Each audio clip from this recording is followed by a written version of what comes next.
क्या ही कहूं, अब शब्द नहीं मिल पा रहे हैं, वो अच्छे शब्द नहीं होंगे अगर मैं बोलूंगा तो। इंडिया न्यूज एक ऐसे शख्स के ऊपर निर्भर हो गया है पूरे कार्यक्रम को चलाने के लिए, मौलाना शहाबुद्दीन रिजवी, जो अपने नाम के साथ बरेलवी जोड़ते हैं, जिनका बरेली से कोई लेना देना नहीं है, जो बरेली के नहीं है, और उनको आप हाईलाइट करके उनके बयान पे पूरी चर्चा कराना चाहते हो। अभी मतीन भाई ने बता दिया कि उत्तर प्रदेश के जितने मुसलमान हैं वो उनको मानते ही नहीं है। भाई आए दिन जब भारतीय जनता पार्टी को आवश्यकता होती है, यश भारती जी अगर नहीं मानते हैं, जो उत्तर प्रदेश के मुसलमान हैं, अगर उनको मौलाना नहीं मानते हैं, तो फिर उन्होंने मोहिबुल्लाह को पद से हटाने की बात कही, किस बेस पे कही है? अगर उनको मौलाना नहीं मानते हैं तो भारतीय जनता पार्टी की मंशा है, इसलिए उन्होंने कही है। सोनम जी मेरा वक्त है, मुझे बोलने दीजिए ना जी। मैं बता रहा हूं ना प्रामाणिक तौर पे, जब मैं आगे बढ़ रहा हूं और ये बात कह रहा हूं तो उस बात को पूरा होने दीजिए। जब जब भारतीय जनता पार्टी को आवश्यकता होती है, एक कागज का टुकड़ा बनाती है और उसके ऊपर लिख देती है फतवा, और ये जो अपने आप को स्वयंभू मौलाना जी लिखते हैं, बरेलवी लिख रहे हैं स्वयं को, ये उसको जारी कर देते हैं और फिर वो विवाद का कारण हो जाता है। मुसलमानों ने फतवा जारी कर दिया, मुसलमानों ने फतवा जारी कर दिया। केवल और केवल ऐसे ही मुसलमान जो है ये फतवा को बदनाम करते हैं, मुसलमानों को बदनाम करते हैं, और क्योंकि ये भारतीय जनता पार्टी के छपे हुए पर्ची पर काम करते हैं तो पर्ची वाले निर्णय लेते हैं। अब आप इनका पूरा ट्रैक रिकॉर्ड देख लीजिए, कभी भी इन्होंने मुसलमानी एकता की कोई बात की हुई है तो समझ में आती है। आप देखिए ये कितने बड़े मौलाना हैं, इससे समझिएगा सोनम जी, मस्जिद के अंदर बहुत सारे स्थान होते हैं, जहां इबादत की जाती है वो एक अलग स्थान होता है, और जहां ये बैठक हुई है, जहां सब लोग बैठे हैं एक साथ, ये कोई राजनीतिक बैठक नहीं थी।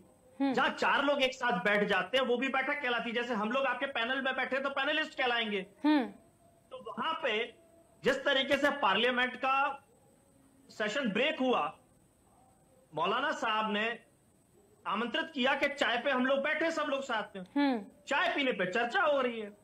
अब उसको आप राजनीतिक रूप दे दें, उसको आप राजनीतिक पार्टी का बातें कर लें, तो फिर तो जो सदन के अंदर कैंटीन है उसको भी आप संसद का नाम दे दोगे कि सारी संसद उस कैंटीन के अंदर चल रही है। अरे मस्जिद में और कैंटीन में कोई फर्क ही नहीं है। बाइट लेते हैं तो आप कहेंगे पूरी सदन वो सड़क पे चल रही है। सदन का अपना एक स्थान है, ऐसे ही मंदिर का, मठ का, मस्जिद का अपना एक स्थान है, पूजा घर अपना एक अलग है, इबादत घर अपना अलग एक जगह है। उसको आप इस तरीके से मत जोड़िए। और बैठक हुई तो उस बैठक का एजेंडा बता दे भारतीय जनता पार्टी के लोग, बैठक में निर्णय क्या हुआ वो बता दे।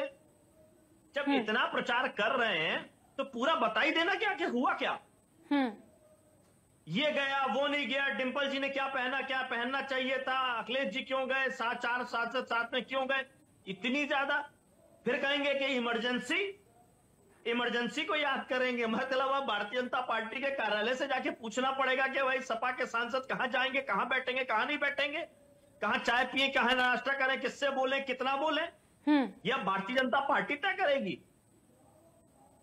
तो देखिए दिक्कत यह है कि जो भारतीय जनता पार्टी जिस एजेंडे को लेकर चल रही है, जो विनाश का एजेंडा है, विकास का एजेंडा नहीं है। देश में गंभीर मसला यह है कि विदेश से आकर के हमारे नागरिकों के ऊपर हमला हुआ, हत्या हुई, और हत्या का बदला लिया गया। बदला लेने के बाद अगर हमारी कोई बहन उसकी ब्रीफिंग करती है तो धर्म के आधार पर उसको आतंकवादी की बहन बोल दिया जाए, ये बड़े मसले हैं। उसके बाद जो वोट डालने का अधिकार है, आम नागरिक का अधिकार है, जिससे पूरी सदन यश भारती जी मुद्दे पर आइए, मुद्दे से भटकिए नहीं, मुद्दे पर आइए। मुद्दा आपके लिए होगा ये जो फर्जी बरेलवी हैं, जिनका बरेली से कोई लेना देना नहीं है। भाई मुझे बता दीजिए, प्रमाणिक दीजिए ना, ये अपने नाम के साथ बरेलवी लिखते हैं, बरेली से इनका क्या ताल्लुक है? जन्मभूमि है इनकी, क्या इनकी कर्मभूमि है? बरेलवी शब्द की इनकी उपाधि किसी ने दी है इनको? ये खुद ही मौलाना बन गए, खुद ही फतवा जारी करने वाले बन गए। कौन मानता? अभी मतीन साहब ने प्रमाणिक तो बोल दिया। हाँ, भाजपा जरूर मानती है इनके फतवा को, और भाजपा से पोषित मीडिया जरूर मानती है इनके फतवा को। ठीक है, आपके पास वापस लौटेंगे यश भारती जी, आपके पास वापस लौटेंगे। इसका जवाब हम बीजेपी प्रवक्ता से ले लेते हैं। चर्चा पूछेंगे कि साहब मुस्लिम समाज ने आपत्ति लगा दी, देखिए, अब जिसको किसी को नेत्र दोष हो तो उसको इलाज की आवश्यकता है। अब वो पाखंड करे, कहीं अगरबत्ती लगाए, कहीं दिया बत्ती करे, तो वो करता रहे पाखंड। डॉक्टर का काम डॉक्टर करेगा। यहाँ वही चीज है कि जिस पे आप कार्यक्रम चला रहे शहाबुद्दीन रिजवी जी को मैं देख रहा हूँ, 4 अप्रैल 1974 को वो बहराइच में पैदा हुए। अब वो अपने साथ बहराइची लगवाएं तो कोई दिक्कत नहीं है। ये बरेलवी क्या है? और ये मेरी आपत्ति नहीं है, ये उन्हीं के समाज के लोगों की आपत्ति है कि भाई जो बरेलवी नहीं हो, जिसका बरेली से कोई लेना देना नहीं, वो बरेलवी कैसे हो गया? और जिसका मुसलमान समाज से अगर कोई लेना देना है, हमदर्दी रखनी है, तो जब हमदर्दी की आवश्यकता होती है तब ये कहां चले जाते हैं? तो अब अगर हम किसी मुसलमान के खिलाफ बोल रहे हैं तो जेपी लोहिया जी को तकलीफ है, सर्टिफिकेट मत बांटो, सर्टिफिकेट मत बांटो। और अभी हम धीरेन्द्र शास्त्री के खिलाफ बोलेंगे, जो हिंदू गांव बना रहे हैं, हिंदू राष्ट्र बनाना चाहते हैं, संविधान की धज्जी उड़ा रहे हैं, जिनके गुरु कुछ ब्राह्मण जातियों को कहते हैं कि ये नीच ब्राह्मण है। ऐसे धीरेन्द्र शास्त्री और उनके गुरु की हम आलोचना करें तो ये कहेंगे हम हिंदू विरोधी हैं।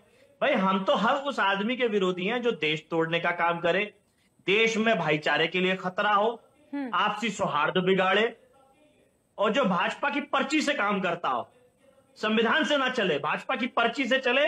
हमारा हर उस आदमी से विरोध है, चाहे वो मौलाना शहाबुद्दीन बरेलवी लिखने वाले लोग हों, जैसे अमित सिंह बिष्ट योगी आदित्यनाथ हो गए। उस समय उन्होंने प्रण लिया था, ना मेरा जाति से कोई लेना देना, ना मेरा परिवार से, ना मेरा क्षेत्र से, लेकिन वो अपनी जाति पे भी गर्व करते हैं, अपने पारिवारिक कार्यक्रम में भी जाते हैं। उसी तरीके से ये बरेलवी साहब हैं कि जिनका समाज से, धर्म से उतना ताल्लुक नहीं है जितना इनको भारतीय जनता पार्टी की पर्ची से मतलब। और समय समय पे ये अपनी बातें कहते रहते हैं, जिसका इनका धार्मिक लोग, सामाजिक लोग बहिष्कार करते हैं, जिस तरीके के ये फतवे जारी करते हैं, जिस तरीके का ये विरोध जारी करते हैं। मैं पुनः आपके टॉपिक पे आता हूं। मुझे केवल इतना बता दीजिए, बैठक हुई, राजनीतिक बैठक हुई, राजनीतिक लोग गए, उन बैठक का एजेंडा बता दीजिए। राजनीतिक लोग गए, क्या चर्चा हुई, क्या खिलाफत हुई, क्या समर्थन हुआ, आप ही लोग बता दीजिए ना। जब हमारे से आप हमारा सवाल पूछ रहे हो, हम कह रहे हैं केवल चाय पीने के एक बात थी, पार्लियामेंट के सेशन का ब्रेक हुआ, उस ब्रेक में चाय पीने की बात हुई, सब लोग एक साथ बैठे, सामान्य जो चर्चा होती है वो सामान्य चर्चा हुई। अब भारतीय जनता पार्टी के लोगों को पता हो कि वो राजनीतिक बैठक थी, तो भाई राजनीतिक बैठक का विषय बता दे, चर्चा बता दे, क्या तय हुआ वो तय बता दे। अब हमारी बैठक में क्या तय हुआ ये भाजपा के ही लोग बता पाएंगे, क्योंकि हम बता रहे हैं उसे स्वीकार नहीं कर रहे हैं। ठीक है, ये ना माने उस चीज को। दूसरी बात, जब माननीय अखिलेश यादव जी मुख्यमंत्री आवाज छोड़ेंगे तब आप उसे गंगा जल से धोओगे, जाएंगे तो गंगा जल से धोओगे, मंदिर प्रवेश पे आप आपत्ति लगाओगे, वो एक मंदिर का निर्माण करवा रहे हैं उस पे आप आपत्ति लगवाओगे, तो आप जा कहां रहे हो? पहले आप तय कर लो आप जा कहां रहे हो। देश की तरक्की, उन्नत, भाईचारा आप देखना चाहते हो कि हर चीज में विरोध और विपरीत व्यवस्थाएं देखना चाहते हो आप? ये तय आपको करना पड़ेगा। आप सरकार में हो, सत्ता में हो, सरकार एक बड़ी जिम्मेदारी होती है, और बड़ी जिम्मेदारी से भागने का काम भारतीय जनता पार्टी की सरकार और सत्ताधारी लोग कर रहे हैं। ये बड़ा अशोभनीय और दुखदायक।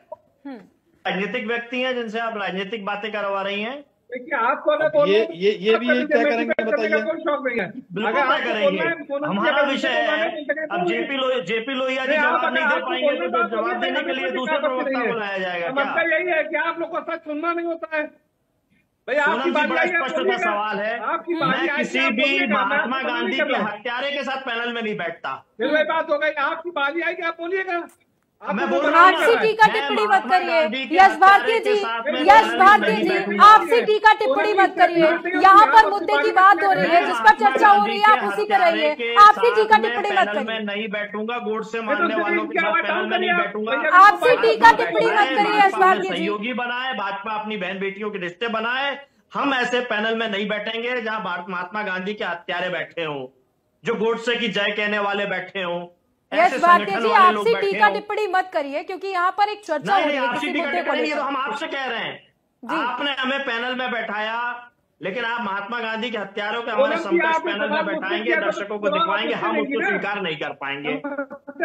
यश भारती जी, कम से कम चतुर्वेदी जी का जवाब पूरा होने दीजिए। हम उनकी बात को न सुनेंगे न सुनवाने देंगे ना। हम तो संगठन पे बात कर रहे हैं। मैं तो हिंदू महासभा को महात्मा गांधी का हत्यारा मानता हूँ, आप मानते कि नहीं मानते?